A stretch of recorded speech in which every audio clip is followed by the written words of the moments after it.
Teks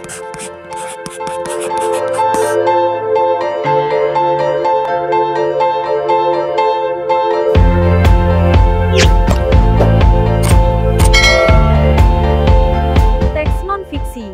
Jenis tulisan dapat dibedakan menjadi tulisan berbentuk fiksi dan non-fiksi. Fiksi adalah cerita rekaan, sedangkan non-fiksi merupakan tulisan yang tidak bersifat fiksi, tetapi berdasarkan fakta dan kenyataan. Pokok, peristiwa, dan latar tempat dalam tulisan non-fiksi bersifat faktual. Non-fiksi adalah karya tulis yang sifatnya berdasarkan fakta dan kenyataan serta ada kebenaran di dalamnya yang ditulis berdasarkan kajian keilmuan dan atau pengalaman serta bersifat informatif.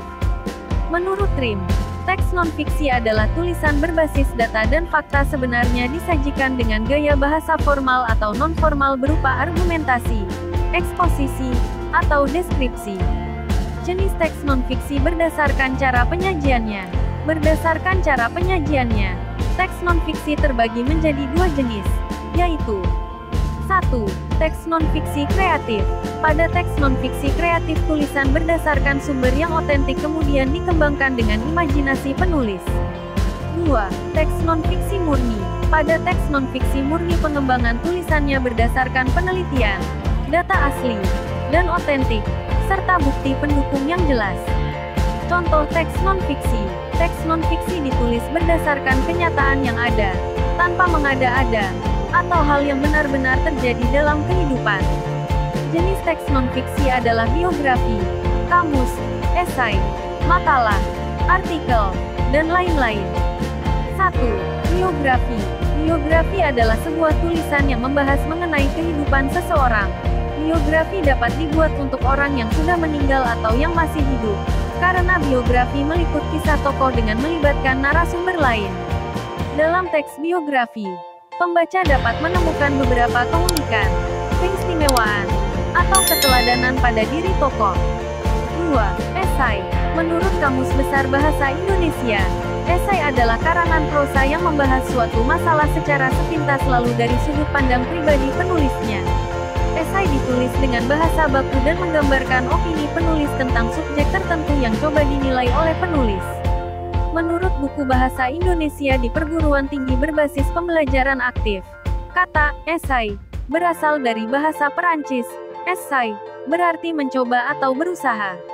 Esai adalah suatu upaya mengkomunikasikan informasi, opini, atau perasaan dan biasanya menyajikan argumen tentang suatu topik. 3. Makalah. Makalah adalah karya tulis ilmiah mengenai suatu topik tertentu yang tercakup dalam ruang lingkup pengetahuan.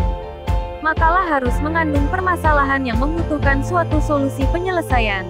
Tujuan penulisan makalah adalah untuk meyakinkan pembaca bahwa topik yang ditulis dengan penalaran logis dan sistematis.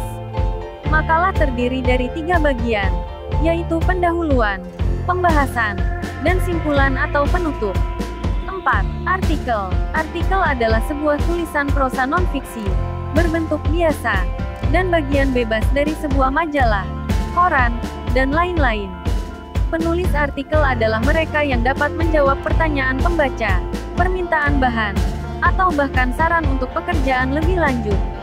Zainuddin menjelaskan, artikel adalah bentuk karangan bebas yang mengangkat berbagai macam tema terutama menyangkut masalah sosial dan kemanusiaan.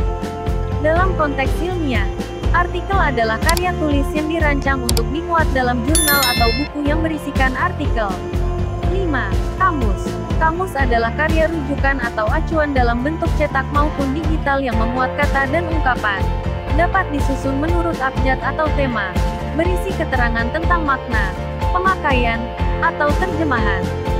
Biasanya, kamus disusun menurut abjad, menurut bahasa yang digunakan. Kamus bisa dibedakan menjadi kamus eka bahasa, wibahasa, dan neka bahasa. Manfaat kamus adalah untuk mendapatkan definisi, arti kata, pemakaian atau pelafalan kata.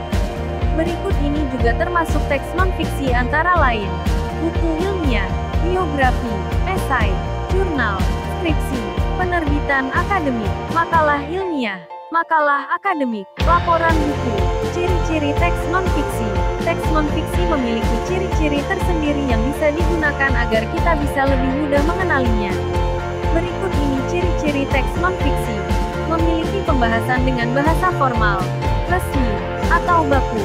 Menggunakan gaya bahasa denotatif yaitu memiliki makna sebenarnya, tersusun atas fakta dan data yang nyata. Ditulis secara runtut, merupakan temuan baru atau penyempurnaan temuan lama. Struktur teks cerita non-fiksi. Terdapat 3 bagian dalam teks non-fiksi. Struktur teks non-fiksi terdiri dari orientasi. Bagian ini mengenalkan sebuah pembahasan yang akan dikaji dalam sebuah cerita non-fiksi. Orientasi berisi tentang pengenalan tokoh yang terlibat dalam cerita dan awal dari sebuah cerita. Urutan peristiwa. Tujuannya menjelaskan tentang urutan peristiwa atau kejadian yang terjadi mulai dari awal hingga permasalahan berakhir. Reorientasi. Berisi tentang kesimpulan suatu cerita dan penutup cerita. Umumnya berisi amanat atau pesan moral yang dapat diambil. Mengidentifikasi teks non-fiksi.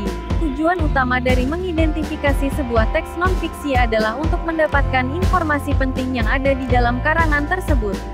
Informasi yang ada di dalamnya berupa data-data atau fakta yang bisa kita coba untuk pahami lebih lanjut. Berikut ini cara mengidentifikasi teks non-fiksi. 1. Membaca keseluruhan teks secara cermat dan seksama. Semakin banyak membacanya maka akan lebih banyak informasi yang dapat ditemukan. 2. Mencari kalimat utama sangat membantu untuk mengidentifikasi teks non-fiksi. 3. Menggunakan kata kunci untuk menentukan ide pokok, sehingga memudahkan untuk memahami fakta dan data teks non-fiksi. 4. Memanfaatkan 5W+1H, what, who, why, when, where, dan how untuk mencari tahu informasi penting dan menyajikannya dalam bentuk kesimpulan.